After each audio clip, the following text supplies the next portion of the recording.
है आपका। आप देख रहे हैं पद्मेश 24/7 कृष्णा संडे के साथ बुलेटिन की शुरुआत करते हैं हेडलाइन से। रमेश भटेरे को विधानसभा टिकट नहीं मिलने से आक्रोशित हुए समर्थक सैकड़ों की तादाद में पहुंचे उनके निवास, जमकर की नारेबाजी, राजकुमार हटाओ बीजेपी बचाओ के लगाए नारे।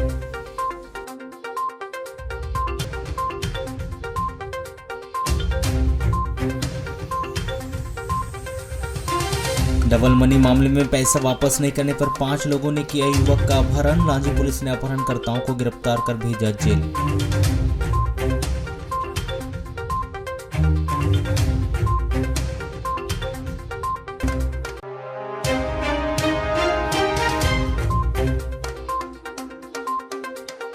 मिनी आंगनबाड़ी कार्यकर्ता सहायिकाओं ने प्रदेश सरकार के खिलाफ भरी हुंकार, दोहरा व्यवहार करने का लगाया आरोप। घोषणा पर झूठा आश्वासन दिए जाने की कही बात।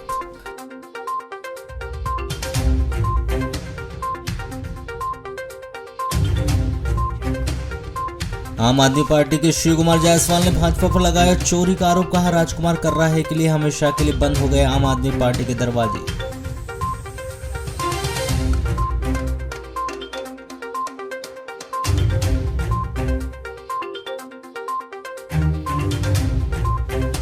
जिले में लगातार बढ़ता जा रहा साइबर ठगी का ग्राफ। ठग जिले के शासकीय अधिकारियों को बना रहे निशाना। जिला टीकाकरण अधिकारी के साथ की गई 25,000 की धोखाधड़ी।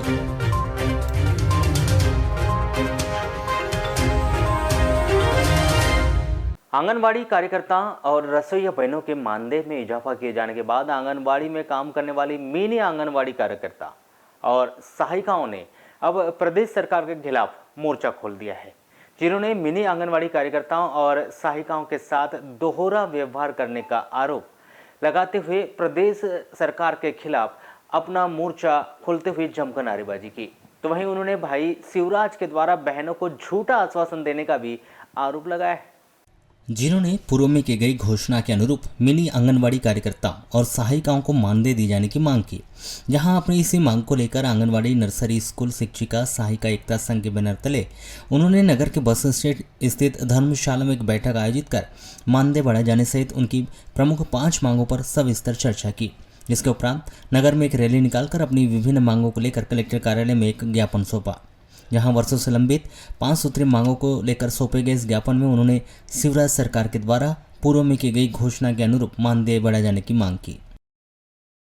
नागपुरा के नहर टोला निवासी किसान डोलीचंद चौहान की सुपुत्री कुमारी एकता चौहान ने कक्षा 12वीं उत्तीर्ण करने के बाद नीट परीक्षा दी, जिसका परीक्षा परिणाम गत दिवस आया, जिन्होंने 720 में से 593 अंक प्राप्त कर मध्य प्रदेश में 595 रैंक प्राप्त की। इसका MBBS की पढ़ाई के लिए शाम शाह मेडिकल कॉलेज रीवा में प्रवेश हो चुका है। नहरटोला नागपुरा निवासी किसान डोलीचंद चौहान की सुपुत्री एकता चौहान ने अपने द्वितीय प्रयास में ही यह नीट की परीक्षा पास कर अपने गांव व क्षेत्र का नाम रोशन किया है।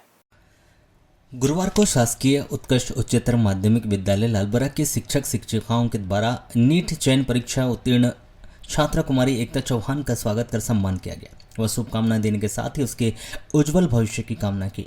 इस दौरान कुमारी एकता चौहान कक्षा 11वीं 12वीं की कक्षाओं में पहुंचकर छात्र छात्राओं से मुलाकात कर उन्हें लगन व लक्ष्य बनाकर पढ़ाई करने की उन्होंने बात कही और कहा कि जो लक्ष्य बनाकर पढ़ाई करेंगे उन्हें सफलता अवश्य मिलेगी। आपको बता दें कि नहरटोला नागपुरा निवासी एकता चौहान की पढ़ाई कक्षा 1 से 8वीं तक ग्राम के ही शासकीय स्कूल नागपुरा में संपन्न हुई। इसके बाद 9 से कक्षा 12वीं तक की शासकीय उत्कृष्ट उच्चतर माध्यमिक विद्यालय लालबर्रा में वर्ष 2022 तक उन्होंने पढ़ाई की। कक्षा 12वीं की परीक्षा उत्तीर्ण होने के बाद उन्होंने नीट चयन परीक्षा की तैयारी शुरू कर दी थी और वर्ष 2023 में नीट परीक्षा आयोजित हुई थी, जिसमें एकता चौहान ने शामिल होकर परीक्षा दिया था, जिसका परीक्षा परिणाम गत माह ही घोषित किया गया, जिसमें ग्रामीण अंचल के रहने वाली किसान की बेटी एकता चौहान ने 720 में से 593 अंक प्राप्त कर नीट चयन परीक्षा उत्तीर्ण कर अपने गांव व तहसील का नाम गौरवान्वित किया है और उन्हें श्याम शाह मेडिकल कॉलेज रीवा में MBBS पाठ्यक्रम हेतु प्रवेश हेतु कॉलेज आवंटित हुआ है, जहां एकता अपने आगे की पढ़ाई पूरी कर चिकित्सा के क्षेत्र में अपना भविष्य बनाएगी। एग्जाम पास किए अभी आपने? NEET UG. तो कैसे क्या तैयारी किए थे आपने, कैसे क्या एग्जाम आया था? मुझे तो वैसे 12th तक मैं ऐसे प्रिपरेशन करूँगी ऐसे कुछ पता नहीं था। उसके बाद मेरे स्कूल टीचर और कोचिंग टीचर ने मुझे एडवाइस दी कि नीट यूजी करना चाहिए करके। उसके बाद मैंने कुछ हमारे विद्यालय के लिए और इस क्षेत्र के लिए गौरव का विषय है कि एक बच्ची हमारी एकता चौहान, उसने नीट में सफलता अर्जित की है और नीट में रैंक ला करके रीवा मेडिकल कॉलेज में उसने प्रवेश ले लिया है। ये हमारे विद्यालय के लिए और हमारे इस क्षेत्र के लिए गर्व की बात है। क्या आप संदेश देना चाहेंगे बाकी बच्चों को आप? कि वो भारतीय जनता पार्टी के द्वारा राजकुमार कर्राहे को आला कमान के द्वारा प्रत्याशी बनाने पर आम आदमी पार्टी के कार्यकर्ताओं के द्वारा भी इसका विरोध किया गया और कहा गया कि भारतीय जनता पार्टी के द्वारा आम आदमी पार्टी के प्रत्याशी की चोरी की गई है। क्या सच्चाई? कार्यकर्ताओं का निर्माण के काम में पार्टी सतत लगी रहती है। किसी भी सैकड़ों कार्यकर्ताओं में से एक को टिकट मिलती है और जब टिकट मिलती है तब वो पार्टी का प्रत्याशी कहलाता है। अगर राजकुमार कर्राहे आम आदमी पार्टी में सदस्य बन के काम कर रहे थे तो एक कार्यकर्ता के रूप में काम कर रहे थे, केजरीवाल बनकर काम कर रहे थे। उन्हें नीतियाँ पसंद आई थी इसलिए उन्होंने आम आदमी पार्टी ज्वाइन की थी। भाजपा इसलिए घबराई है क्योंकि मध्य प्रदेश में आम आदमी पार्टी आई है और आम आदमी पार्टी का इतिहास रहा है कि 90% विधानसभा की सीटें जीतना और लगातार 3-3 बार जीतना और बड़ी बड़ी पार्टियों को सत्ता से बेदखल करना उनका एक नेचर है, चाहे दिल्ली में हो चाहे पंजाब में हो। इससे भाजपा पूरी तरह से घबराई हुई है। यहाँ एंटी कंबेंसी है और भारतीय जनता पार्टी की नीति है कि खरीद फरोख्त, लालच या बने बनाए व्यक्तियों को अपने साथ मिला करके वह सरकार बनाने की प्रवृत्ति उनकी बन गई है। पुरानी भाजपा नहीं रह गई। अटल अडवाणी जी वाली जो भाजपा थी वह अब नहीं बची और अब जो बची है वो पैसे और सत्ता के लालच के लिए बनी है भारतीय जनता पार्टी। एक समय था जब एक सीट की आवश्यकता भारतीय जनता पार्टी को अटल जी की सरकार को थी तो उन्हें त्याग पत्र देना पसंद किया था। अब तो ये लोगों को खरीद फरोख्त करके, लालच दे करके, एक एक व्यक्ति को जोड़ करके सत्ता प्राप्त करने के लिए प्रयास में लगे हैं। परंतु आप चिंता मत करिए, आम आदमी पार्टी का बढ़ता हुआ सैलाब मध्य प्रदेश के अंदर आएगा और वो निश्चित रूप से आएगा क्योंकि जनता के हितों में वह काम कर रहे हैं। राजकुमार कर्राहे को लेकर क्या कमेंट रहेगा आपका? राजकुमार कर्राहे छोटा भाई है, उसने अगर कोई ऐसा निर्णय लिया है तो उसका व्यक्तिगत निर्णय है। हम जब तक आम आदमी पार्टी में था तब तक हम उसे आम आदमी पार्टी से विधायक बनता देखना पसंद कर रहे थे और वह बनता निश्चित रूप से, परंतु अब उसका क्या भविष्य है वह स्वयं तय करेगा। उन्होंने इस्तीफा दिए हैं कि नहीं दिए? मैं जहां तक जिन दायित्व में हूँ उन्हें हमारे पास पदाधिकारी के नाते मेरे पास अभी कोई पत्र नहीं आया है। जिले के किसी पदाधिकारी को कोई पत्र नहीं आया है, ना लोकसभा के पदाधिकारियों को पत्र आया, ना प्रदेश के पदाधिकारियों को कोई पत्र आया है। सोशल मीडिया या अन्य माध्यमों से अगर उन्हें ज्वाइनिंग के बाद अगर इस्तीफा दिया है तो ज्वाइनिंग के गारंटी के बाद अगर उन्हें इस्तीफा दिया होगा तो उसकी जानकारी उनको। अच्छा, उनने का एक बयान आया था कल कि भले ही उन्होंने आम आदमी पार्टी ज्वाइन कर लिया था लेकिन कहीं ना कहीं उनका दिल और दिमाग जो है भाजपा में था। इसको लेके क्या कहेंगे? वो भाजपा के अफवाहें उठाने की प्रवृत्ति है। वो तो मेरे बारे में भी कई बार इस टाइप की बातें करते हैं। पिछले विधानसभा चुनाव जब मैं निर्दलीय लड़ रहा था तो बार बार भाजपा यही प्रयास कर रही थी कि ये तो हमारे आज नाराज है, कल वापस आ जाएंगे। और कल तक के मतलब जैसे सभा हो रही थी शिवराज जी की, सीएम की सभा हो रही थी, तब बोल रहे थे कि शिव जायसवाल मंच में आ जाएंगे। उसके बाद अमित शाह जी राष्ट्रीय अध्यक्ष जी आ रहे थे, तब बोलने लगे यहाँ अफवाह उड़ा दी कि वो मंच में आ जाएंगे। वो भाजपा के कार्यकर्ताओं को दिग्भ्रमित करने का काम करते हैं और यह जो बयान भी है वह कार्यकर्ताओं के मन को भ्रमित करने वाला। अभी लांजी में जिस प्रकार से विरोध चल रहे हैं, रमेश भट्टाचार्य जी के पक्ष में पूरे कार्यकर्ता हो गए हैं और ऐसी स्थिति में कभी अगर उनकी टिकट पुनः कट जाती है तो क्या आप आम आदमी पार्टी में उनको लेना पसंद करेंगे? फिर आम आदमी पार्टी के टिकटों को निर्णय हमारी केंद्रीय नहीं, कार्यकर्ता के रूप में उनको पसंद करेंगे कि नहीं करेंगे? आप रमेश भट्टाचार्य पे निर्णय करता है, हमारा उसमें अभी कोई उसमें निर्णय नहीं। जैसे अगर पार्टी उनको अगर हटा देती है और वो पुनः फिर अगर आम आदमी पार्टी ज्वाइन करने की कोशिश करेंगे तो राजकुमार कर्राहे की बात कर रहे हैं। राजकुमार कर्राहे जी का इतिहास अब उनका जिस टाइप से वातावरण खराब हो रहा है, मैं नहीं मानता कि अब भारतीय आम आदमी पार्टी में कहीं से भी अब उनका स्थान बन पाएगा। मतलब कभी दोबारा नहीं आ पाएंगे? नहीं, अब उनका सारा स्थान खत्म हो चुका है। जिस विश्वास के साथ वो जुड़े थे, वो विश्वास की एक डोर होती है जो दिखती नहीं है। वो ना दिखने वाली डोर को किसी ने तोड़ा है तो वह विश्वास के लायक दोबारा नहीं रह पाएंगे। भरवेली थाना क्षेत्र के अंतर्गत आने वाले ग्राम हीरापुर में इसी ग्राम के कृषक दुर्गा प्रसाद पिता सुखलाल पाचे 50 वर्ष की संदिग्ध स्थिति में मौत हो गई। 18 अगस्त को सुबह यह कृषक अपने खेत गया था, किंतु खेत में बेहोशी की हालत में पड़ा हुआ था, जिसे जिला अस्पताल लाया गया। डॉक्टरों ने उसे मृत घोषित कर दिया गया। इस कृषक की किसी जहरीली वस्तु के सेवन से या फिर सांप के काटने से मौत हुई है। पोस्टमार्टम रिपोर्ट आने के बाद इस स्थिति स्पष्ट होने की संभावना जताई जा रही है। बताया गया कि रोज की तरह 18 अगस्त को 7:30 बजे दुर्गा प्रसाद अपने खेत गया था। दुर्गा प्रसाद खेत के पास ही संतलाल पांची का खेत है। 8:30 बजे संतलाल पांची अपने खेत जा रहा था। उसे दुर्गा प्रसाद अपने खेत में बेहोशी की हालत में पड़ा हुआ दिखाई दिया। दुर्गा प्रसाद के मुंह से झाग निकल गई थी। संतलाल ने इस संबंध में उसके घर जाकर बताया। दुर्गा प्रसाद के परिवार के लोग जब वहां पहुंचे, उसे उठाकर घर लाए और गांव के डॉक्टर को दिखाने के बाद उसकी सलाह पर उसे जिला अस्पताल लाया गया था, जहां डॉक्टरों ने उसे मृत घोषित कर दिया। बताया गया कि जिला अस्पताल से दुर्गा प्रसाद के शव को परिवार वालों ने घर ले जा लिया था और अंत्येष्टि की तैयारी कर रहे थे। उसी समय उसके बेटे प्रकाश पांचे को शक हुआ कि उसके पिता स्वस्थ हालत में थे, फिर तो अचानक मौत कैसे हुई, यह जानने के लिए दुर्गा प्रसाद के शव को पुनः उसके परिवार वालों के द्वारा जिला अस्पताल लाया गया था। शाम हो जाने के कारण दुर्गा प्रसाद के शव का पोस्टमार्टम नहीं हो पाया।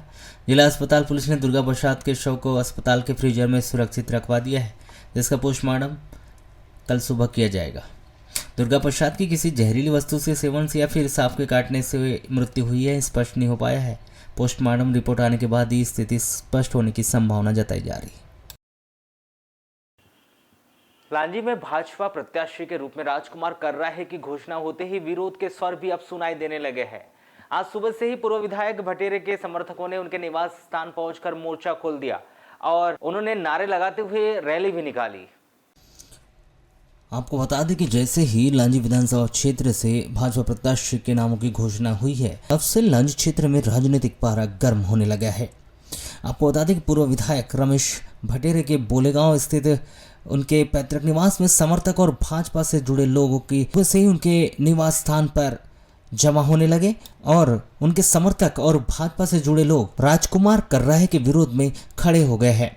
उन्होंने विरोध स्वरूप रैली निकालकर भाजपा के अधिकृत प्रत्याशी राजकुमार हटाओ भाजपा बचाओ संगठन होश में आओ के नारे भी बुलंद किए। हालांकि अब यह देखना होगा कि यह विरोध और तस्वीर भविष्य में क्या रंग दिखाएगी, यह तो आने वाला समय ही बताएगा। लेकिन 3 माह पहले जीत की आस से टिकट की घोषणा करने वाले पार्टी के लिए यह चिंतनीय हालात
आपको बताया कि भाजपा आलाकमान के द्वारा 39 विधानसभा के प्रत्याशियों की सूची जारी की हुई है। अभी 24 घंटे भी नहीं बीता था कि पिछले कुछ वर्षों से लगातार प्रदेश की राजनीति में खासा दखल करने वाले लांजी विधानसभा के पूर्व विधायक और वर्तमान में भाजपा के प्रबल दावेदार माने जा रहे हैं रमेश भटेरे की टिकट कटने से उनके समर्थकों में जमकर आक्रोश देखा गया और उनकी सैकड़ों की संख्या में वे रमेश भटेरे के निवास स्थान पर जुट गए और टिकट वितरण में पुनः विचार कर रमेश भटेरे को भाजपा का प्रत्याशी बनाने की वे मांग कर रहे हैं। तो वहीं उन्होंने उनके निवास स्थान से मोटरसाइकिल रैली निकालकर लांजी नगर का भ्रमण करते हुए उनके समर्थन में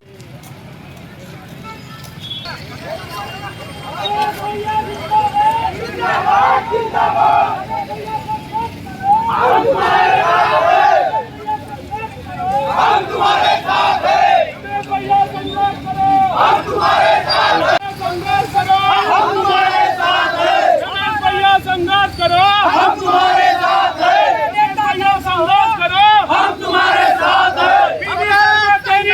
झाड़ू मारो, झाड़ू मारो, झाड़ू मारो। राजकुमार को झाड़ू मारो, झाड़ू मारो, झाड़ू मारो। राजकुमार को झाड़ू मारो, झाड़ू मारो, झाड़ू मारो। रमेश राजकुमार कर्राय जी पूर्व 5 सालों से हमारे भारतीय जनता पार्टी में नहीं है और वो आम आदमी पार्टी से बिलोंग करते हैं। उन्होंने हमारे भाजपा पार्टी को हराने के लिए नगर पंचायत में भी नगर पंचायत में कांग्रेस के साथ में काम किया और जनपद पंचायत का जब अध्यक्ष का चुनाव आया तो उन्होंने कांग्रेस के लिए ही सपोर्ट किया।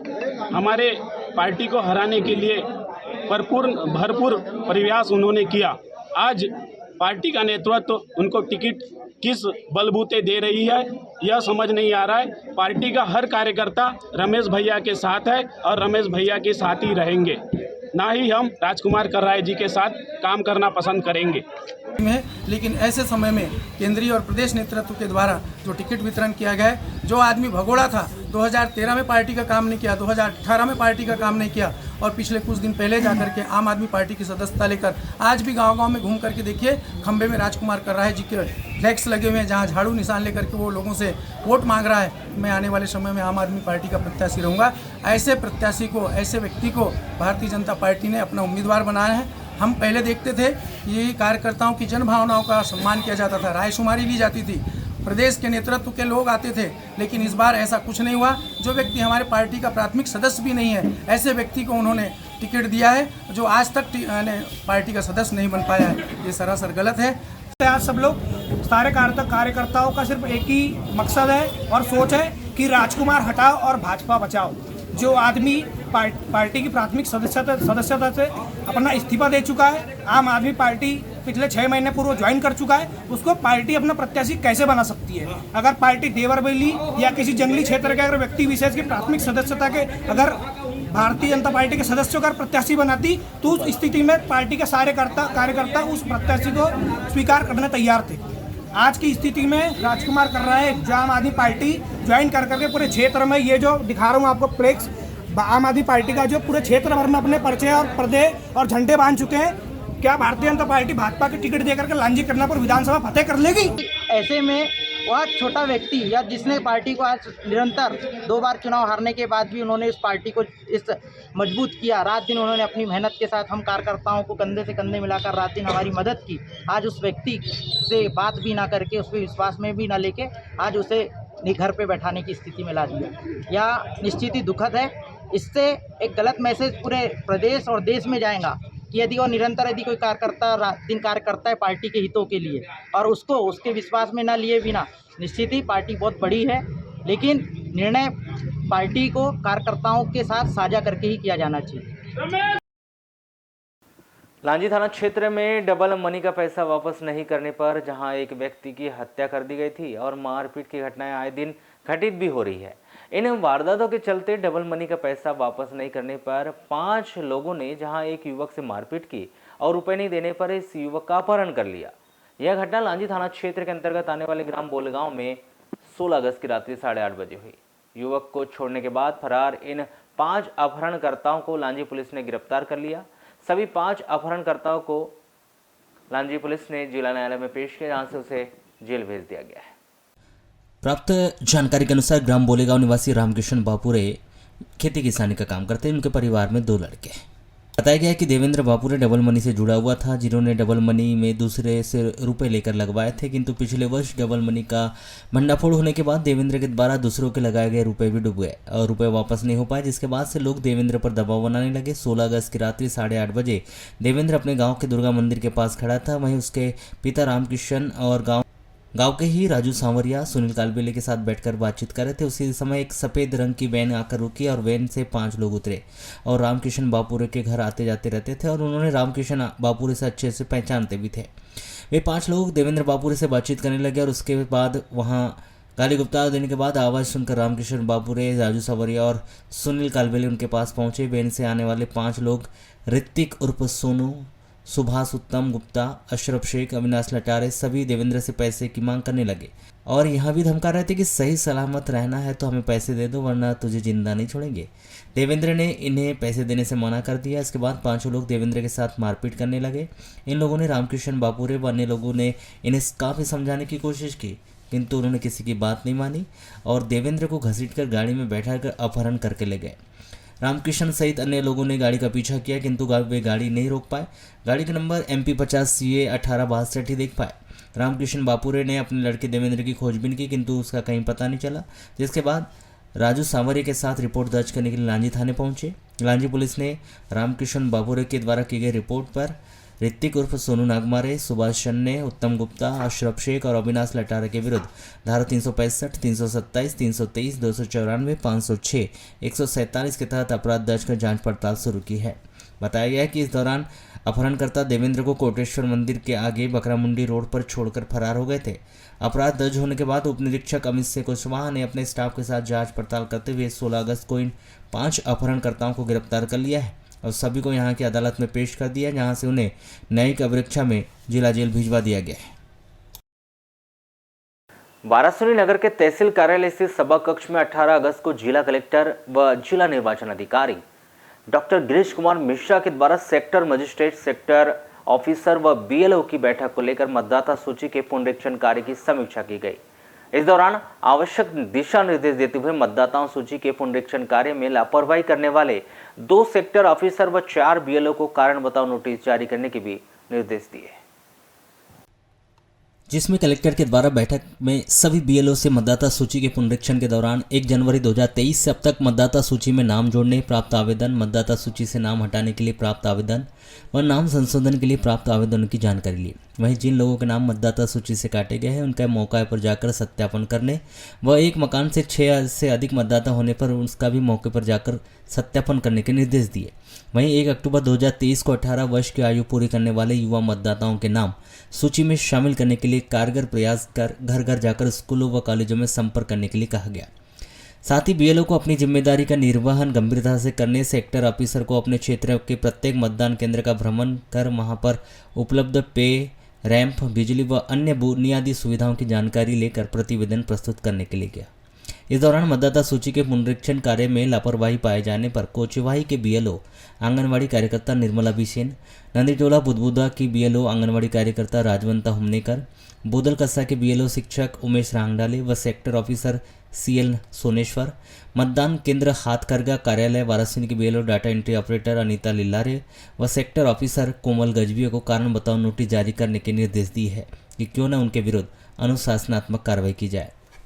सभा निर्वाचन को देखते हुए सेक्टर ऑफिसर, सेक्टर मजिस्ट्रेट और BLO की बैठक आहूत की गई और कलेक्टर महोदय द्वारा प्रत्येक BLO से और सेक्टर ऑफिसर से मतदाता सूची के वाचन को लेकर मृत और शिफ्टेड मतदाताओं के 1 जनवरी 2023 से लेकर वर्तमान तक जो मृत हो गए हैं, शिफ्ट हो गए, उनका फिजिकली वेरिफिकेशन मौके पर जाकर किए जाने संबंधित बैठक में की गई है। इसमें कुछ सेक्टर अधिकारी और BLOs के द्वारा काम में लापरवाही की गई है, पाई गई है और उनको नोटिस जारी करने के निर्देश दिए गए हैं। ऐसे कितने लोग हैं मैडम?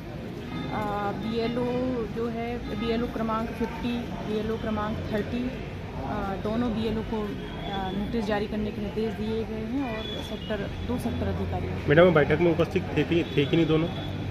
बैठक में उपस्थित थे बट इनका काम जो है कुछ कमजोर रहा है, बाकी सदस्य। मैडम संवेदनशील इलाकों के लिए क्या अभी निर्देश है? बिल्कुल, अभी सेक्टर पुलिस अधिकारियों के साथ बैठक की गई है और इसमें एक विषय पर पॉइंट पर मतदान केंद्र वाइज पिछले विधानसभा चुनाव को लेकर और नगर पालिका चुनाव को लेकर, पंचायत चुनाव को लेकर यह डिस्कशन किया गया है कि संवेदनशील मतदान केंद्रों को रखा जाना है अथवा नहीं, या फिर इन दिनों जिले में साइबर ठगी का ग्राफ बढ़ते ही जा रहा है। जहां पहले साइबर ठगों के द्वारा भोली वाली जनता को बहला फुसलाकर उनके UPI पिन से साइबर ठगी की जाती थी, अब तो साइबर ठगों के द्वारा जिले के शासकीय अधिकारी व राजनेताओं को भी धीरे धीरे अपना निशाना बना रहे हैं। ताजा मामला जिले के टीकाकरण अधिकारी के साथ हुई साइबर ठगी का है, जहां साइबर ठगों के द्वारा उनसे बातों में उलझाते हुए मोबाइल पर ऐप डाउनलोड करवाकर 25,000 रुपए की साइबर ठगी की घटना को अंजाम दिया गया। साइबर ठगों के हौसले अब इतने बढ़ गए हैं कि वह प्रशासनिक अधिकारियों के साथ साथ नेताओं सहित बड़े बड़े अधिकारियों को भी अपने निशाना बनाने से नहीं चूक रहे। आपको बता दें कि जिला टीकाकरण अधिकारी डॉक्टर परेश उपलब्ध के खाते से ठगों ने 25,000 रुपये पार कर दिए। उन्होंने गत देर शाम कोतवाली स्थित साइबर नोडल शाखा में मामले की शिकायत दर्ज कराई। पुलिस मामले की जांच में जुट गई। किसी स्वास्थ्य अधिकारी के साथ यह ठगी का यह संभवतः पहला मामला है। इससे पहले महीने भर पहले ही भरवेली थाना प्रभारी रविंद्र कुमार बारिया तथा प्रदेश के आयुष राज्य मंत्री रामकिशोर कावरे भी साइबर ठगी व हैकिंग का शिकार हो चुके हैं। इससे अंदाजा लगाया जा सकता है कि बालाघाट जैसे छोटे जिले में समय के साथ साथ साइबर अपराधों के दायरे में भी इजाफा हो रहा है। इसके पीछे बड़ी वजह जागरूकता की कमी और कम समय में कमाने का लालच। पीड़ित डॉक्टर उपलब्ध ने बताया कि 17 अगस्त को सुबह 11 बजे मैंने कैंसिल किए गए रेलवे टिकट का रिफंड लेने के लिए गूगल पर IRCTC रिफंड हेल्पलाइन की लिंक सर्च की। वहां दर्ज लैंडलाइन नंबर पर मैंने कॉल किया लेकिन आवाज़ साफ नहीं आई। इसके बाद मुझे अनजान नंबर से कॉल आया और बताया गया कि तकनीकी गड़बड़ी के कारण मुझे पैसे रिफंड नहीं हुए हैं। रिफंड के लिए मुझे रस्ट डेस्क ऐप डाउनलोड कराया गया। ऐप इंस्टॉल करने के बाद मैं कॉलर के बताए हुए दिशा निर्देश मानता गया। मैंने ऐप में PNR नंबर डालकर शिकायत दर्ज कराई। कॉलर ने मुझे स्क्रीन शेयर ऑप्शन को क्लिक करने के लिए कहा। जैसे मैंने इस पर क्लिक किया मेरे SBI के खाते से 25,000 रुपये कट गए। पैसे कटने का मैसेज आते ही तत्काल ऐप को अनइंस्टॉल कर दिया और शिकायत दर्ज कराई। जिले में साइबर अपराध के जाल में पढ़े लिखे लोगों का भी फंसना जिले में अब भी जागरूकता की कमी को बताता है। इससे पहले ठगों ने भरवेली TI के पुत्र की नादानी का फायदा उठाकर TI के बैंक खाते से 35,000 रुपये भी पार कर दिए थे। इसी तरह आयुष मंत्री का व्हाट्सएप अकाउंट हैक कर उनके नाम से कई लोगों को भ्रामक मैसेज भेजने का मामला भी काफ़ी सुर्खियों में रहा था। अब वहीं स्वास्थ्य अधिकारी के साथ ठगी के मामले में उनकी रकम मिलने की उम्मीद बेहद ही कम बताई जा रही है। पुलिस का मानना है कि ऐसे मामलों में ठग पीड़ित के खातों से पैसे निकालकर एक खाते में नहीं रखते बल्कि एक से दूसरे से तीसरे बैंक खातों में इन रुपये को ट्रांसफ़र कर देते हैं। इसलिए रिकवरी करना बेहद ही मुश्किल हो जाता है। यात्रियों की नींद का फायदा उठाकर चलती ट्रेन में लोगों के सामान चुराने वाले एक चोर से बरामद सामग्रियों को रेलवे पुलिस ने जब्त कर फरियादी को सौंप दी है। जहां रेलवे पुलिस ने फरियादिया नीलम दहिया पति प्रदीप दहिया उम्र 26 वर्ष निवासी ग्राम कुमारा थाना सोमरिया जिला रीवा हाल निवासी चेन्नई तमिलनाडु को चोरी के सोने चांदी के जेवरात नगद 500 रुपये और एक वीवो कंपनी का मोबाइल फरियादी को सौंप दिया गया है। बताया जा रहा है कि गोंदिया जिले के थाना गोरेगांव के ग्राम पलखेड़ा निवासी 21 वर्षीय दीपक पिता हेमराज सयाम यात्री बनकर पहले ट्रेन में सवार होता था और उसके बाद यात्रियों की नींद का फायदा उठाकर चोरी की वारदात को अंजाम देता था, जिसने 20 जुलाई को 2 चोरी की वारदात को अंजाम दिया था, जिसकी शिकायत 2 अलग अलग रेलवे यात्रियों ने रेलवे पुलिस से की थी। जहां रेलवे पुलिस ने वरिष्ठ अधिकारियों के निर्देशन पर चलाए गए सर्चिंग अभियान के तहत आरोपी को गिरफ्तार कर उससे पूछताछ की, जिसमें उक्त आरोपी ने पिछले दिनों रीवा इतवारी एक्सप्रेस में चोरी करने की बात कबूल की। जहां रेलवे पुलिस ने रेलवे यात्रियों की शिकायत के आधार पर चोरी किया गया सामान आरोपी के पास से जब्त कर उसे न्यायालय में पेश किया और आरोपी को धारा 379 के तहत जेल भेज दिया गया। वहीं ट्रेन में चोरी होने की शिकायत दर्ज कराने वाले फरियादी को बालाघाट रेलवे पुलिस चौकी बुलाकर चोरी गया सामान वापस किया गया।